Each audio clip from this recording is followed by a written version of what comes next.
Hello everyone and welcome. In this video you will learn how to play Manor Lords and how to start in order to be successful in the game. Now, it's very important that in the beginning you have food supplies close by.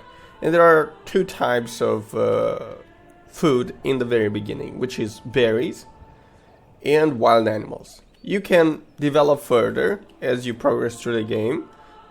There are many sources of food, but first of all you need those two. So, to begin with, you will need to place a hunting camp. I will place it around this area. And a forager's hut to gather berries. So I have two sources of food, and I will unite them through a road. Alright, now my workers, I have 5 workers unassigned, they will go and build these buildings. While they do that, once you have taken care of the food production, you have to take care of different aspects. But first of all, let's assign workers. I will assign 1 worker for the hunting, and as you can see, they will hunt until only 10 animals are left. And I will assign only 1 worker. You don't need more for this, because the wild animals are really close to my building. So we'll go for the berries. We will go with just 1 person. In the beginning you also have a limited amount of workers. You have 5 of them, so you don't want to waste all of them. So we will assign just 1. There you go, we have the foragers. Okay, food production is all set. Now we have to take care of another aspect. We will have to take care of the wood production. So we will have to place a logging camp. I will place the logging camp close to the wood. They will cut down trees and you will have to replant them at some point, but not now, not now. Now all we need is wood, so we can build more buildings soon enough. And we will also need a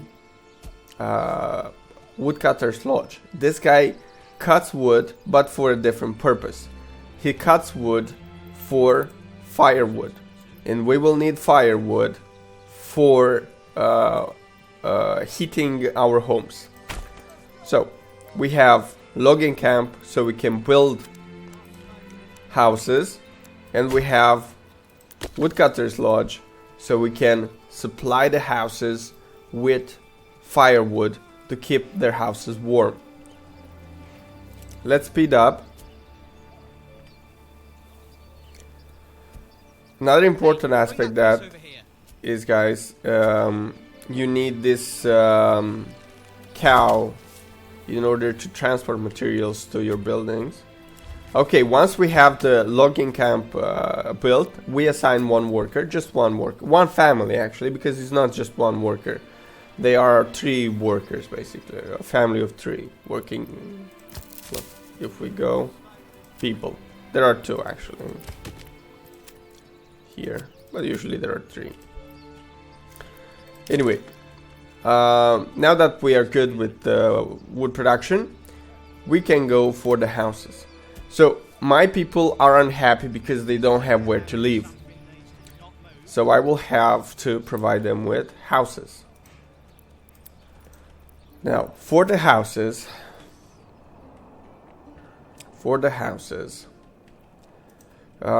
what I like to do is also I want to check with the farming area, and I click on field and I see where I can plant wheat fields. This area is fertile, this one as well, and this one as well. What's green is fertile. Of course you can change. For flax there are different fertile areas. For barley barely anything, and for rye same with wheat.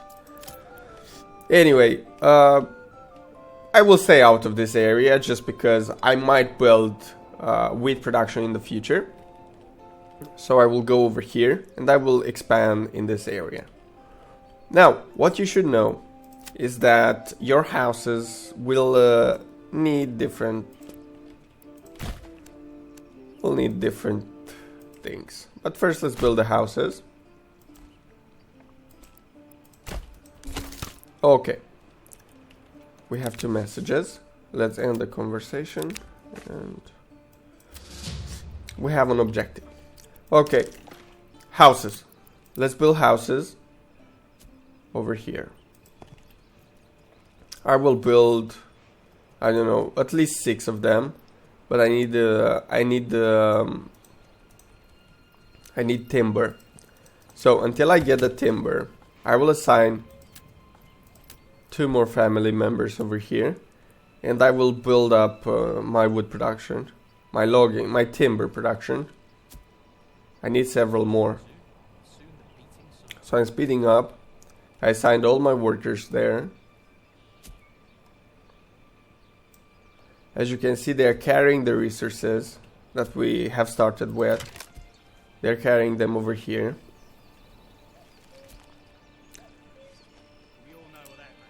Okay, we have 11 timber.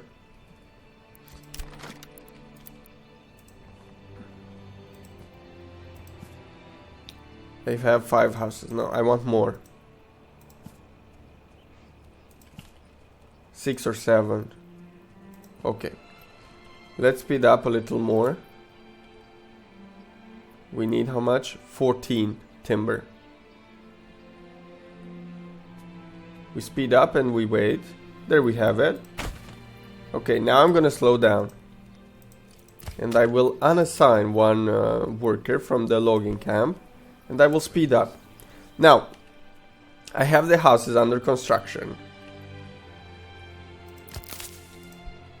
And now I have to build things that will help the houses get all the supplies they need. And first things first, you will need to build a marketplace area. And I will build it rather big. Because this is basically the center of your village. And you will expand your houses around it. And you will need a lot of these houses, at least in late game. So I'm building this with late game thoughts in mind. Okay. Now that houses are getting built, you start with some money. And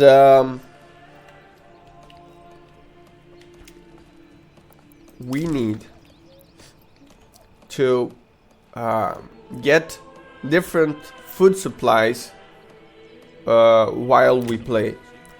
And another way to get food supplies is to do this upgrade to the houses. To produce carrots or eggs. To produce carrots or eggs. The third option is actually not food, is a material used to trade or to do whatever. Okay. The house is getting built. Now I need to build another building that will help my houses get better. Well, let's build it over here. On the blue line, because that's on the blue area, because that's where water is. I'm also gonna build a wooden church, but for the wooden church I'm gonna need planks, and to get planks I will need a saw pit. I will place it, I like to place it close to this logging camp. And I can go to the other house and make chicken coop. There you go. And they will basically produce some food for themselves. Just in case you find yourself in a tight situation with food production. Okay. The idea is doing this upgrade to your houses will help you through the game to not have a hard time with producing food for the houses.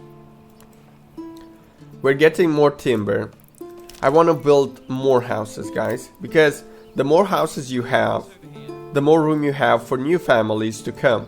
And you don't have to build all of them at once. You can schedule a few more. Like this.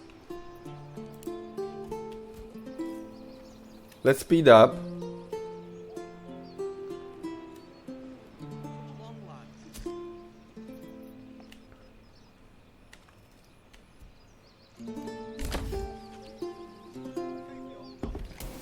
Okay, they have advanced with the house building a little more. Not satisfying enough for me. I will take one guy from the logging camp and I will assign him to the woodcutter's lodge, because I need to produce firewood for the houses.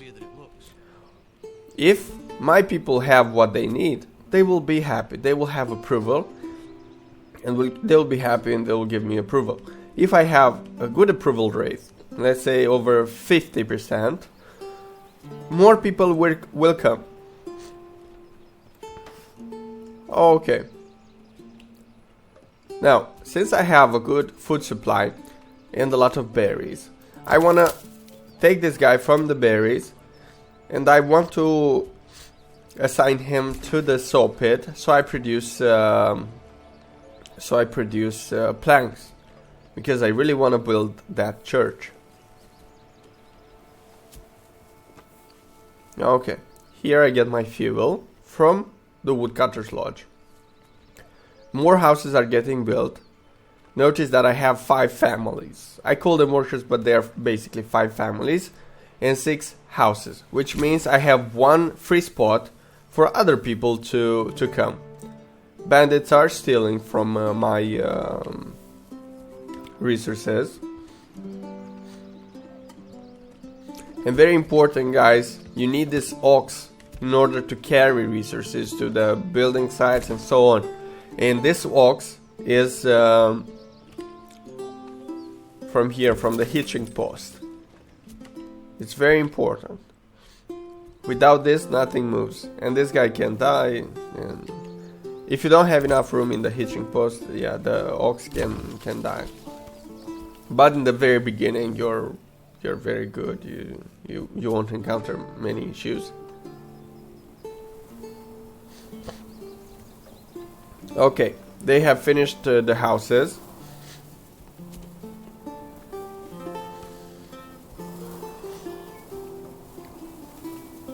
And now I can go for the saw pit. And I really want to build a wooden church. Okay, one more guy is coming. He's joined the family. Now I have 6 families. You can set the priority of the buildings, how which building you want to build faster or slower, and you can increase this construction priority. And they will prioritize this over other buildings. I don't have other buildings, so I'm all good. Okay, let's get the saw pit. And let's build planks. Okay. And as you can see, we have food. We have eggs. We have berries. We don't have much meat from the hunting. I guess I can assign a second family. And the second one here, I think. But I don't think so. So, after you have this, I recommend you store your resources in a good spot. And the good spot is a granary. Actually, if I build a granary, I think I will run out of stone. Let me check. I have 20 stones. And I need 10 stones for the wooden church. Okay, I have enough to build, so I'm gonna build a granary, and I will build a storehouse.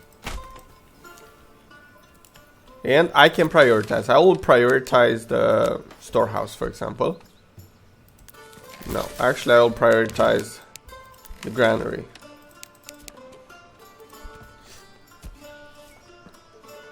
I'll prioritize the granary because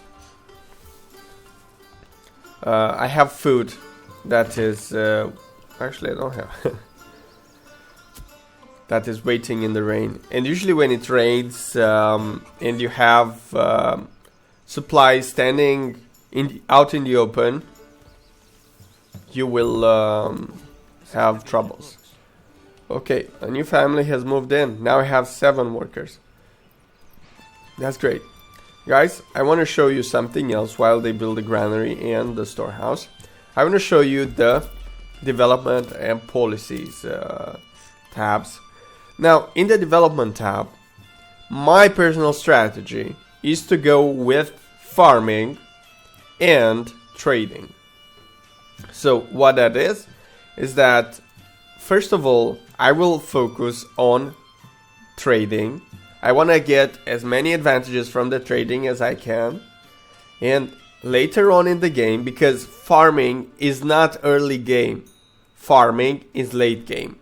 Otherwise, you will mess up your entire economy, everything. You want to go for the better deals trade. Basically, you will pay 10. Usually, something that you want to buy is going to cost over 10 gold.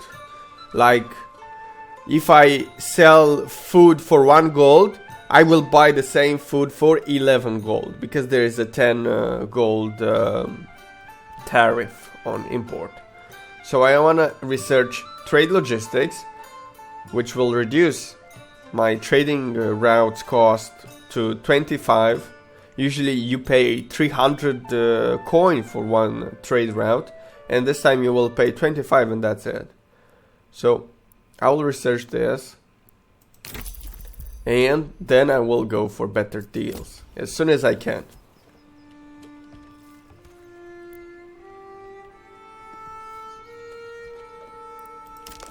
And let's wait for the granary and storehouse to be finished. The storehouse and granary are finished. As you can see, we got shields and spears. You need this if you want an army. So if you go to the army tab, you can have 5 spear militia, because you have 5 people free to join the militia. But you can have more, and I will expand. I will expand my houses. I want to build much more. Hopefully I have enough. Yeah. Okay, I'm expanding. At this point, guys, we have a sustainable economy. We have food production, we have wood production, we have planks production. Speaking of planks, I can build a church.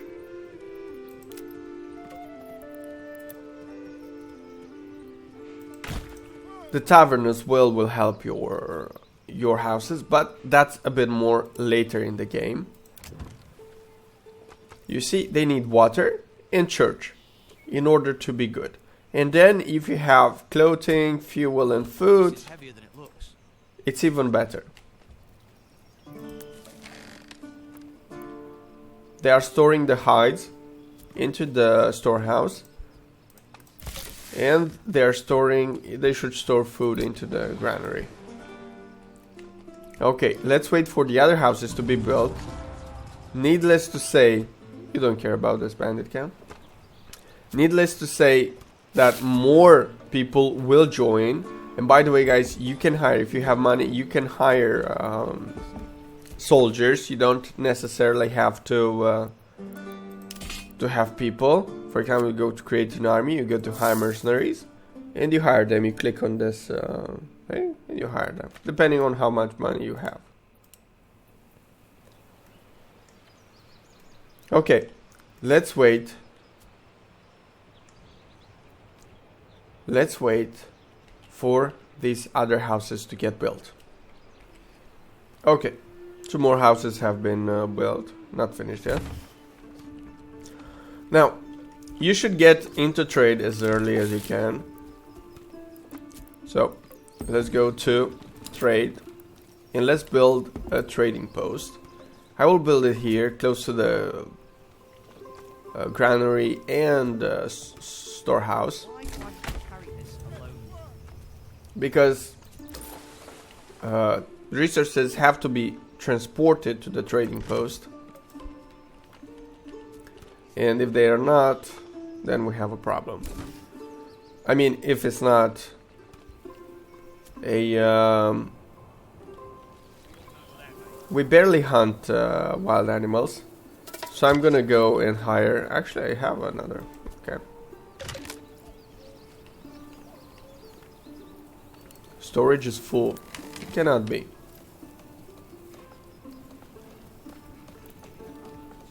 It cannot be.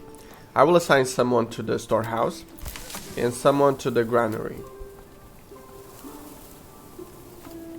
in order to transport food. As you can see, they have a cart that they use to transport things to the stockpile or to the granary.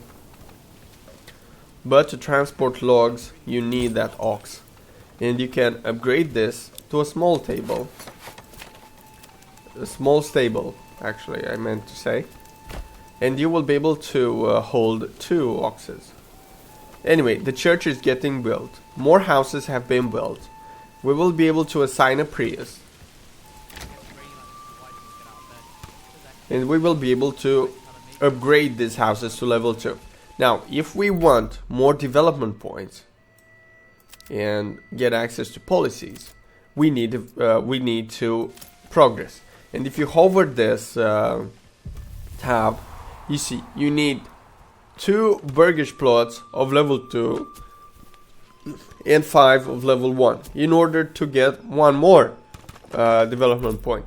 And needless to say, guys, you don't have infinite development points. I mean, you won't get enough development points to access all these futures. You have a limited amount of development points, and you have to research just a few of these perks, because this is the beauty of Manor Lords. And this is why, when you zoom out, there are different regions. And in each region, you have to start all over again with your village, with your settlement, and with development points. And in this village, for example, I will research all development points from farming. And in this village, I might research all development points from army, you know? So you keep it different this way. So this is the nice part of it. Okay, a new family has joined. I will hire the new guy to be a priest. But overall, guys, what I'm trying to say, you should have at least 1 family working for each building you build. It's very important to do that. And build as many houses as you want. You have food from berries. And as we will get into trading, we will make gold, and we will progress with these. I mean, I will upgrade these buildings to produce more food, so we relieve the stress of our food production buildings a little. Okay, the church is finished? No, Burgage, okay. They were also building the houses. Whoa. Let's prioritize this. Highest. And very high. After they finish the church, they will finish the trading post, and then they will finish the houses. Which I think it's perfect. It's the church that interests us right now. But in my opinion, this is the best way. This is the best way to start. You have everything. It's sustainable. Everything is sustainable at this point. You have even a surplus of food, a surplus of fuel. You even have hides which can be sold. Come on, finish the church.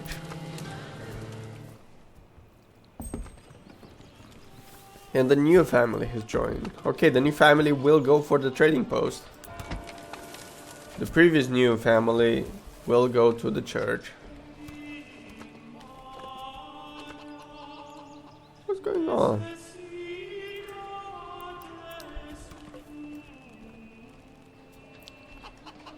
Okay, let's wait for the church to be finished.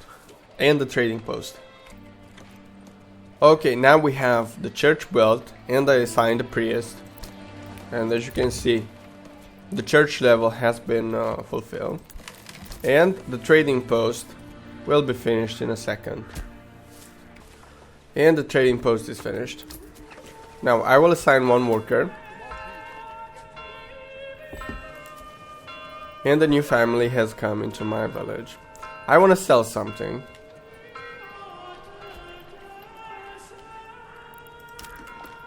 But first, as you can see guys, there are no more trees around the logging camp. So I will build a forester's hut. I'll build it here. There you go.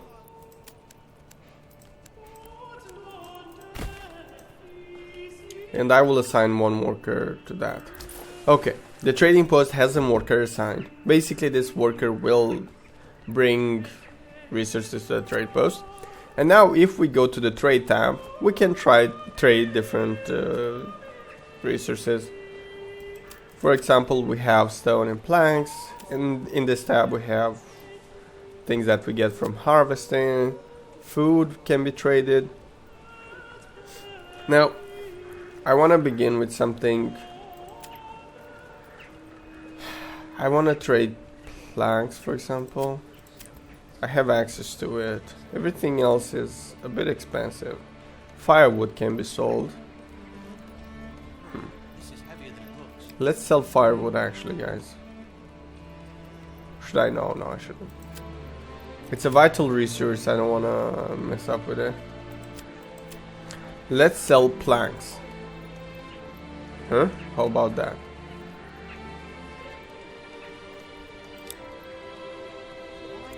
Or stone. Huh. Let's sell planks. Okay, I unlocked the trade route. And now I will go to export. And here I will put how many planks do I want to have in my settlement. And everything above that will be sold. So I want to have 15 planks, and everything above that should be sold. Now, let's go here.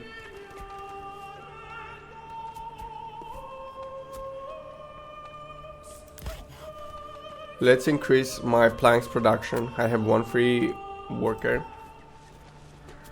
Family, actually.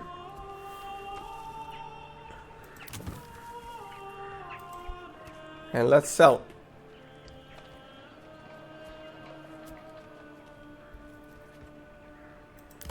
Alright. We can buy a new ox soon enough. Yeah, but overall planks are being produced. And now all you do is develop further and make money and so forth. This is it, guys. Basically you have a sustainable economy, you trade what you produce extra. I will stop here. Any questions, leave a comment, maybe I can help. Thank you very much for watching. Make sure to hit the like button and the subscribe button if you enjoyed it. Let me know what other aspects of the game you want to learn about. And have a nice day. Bye.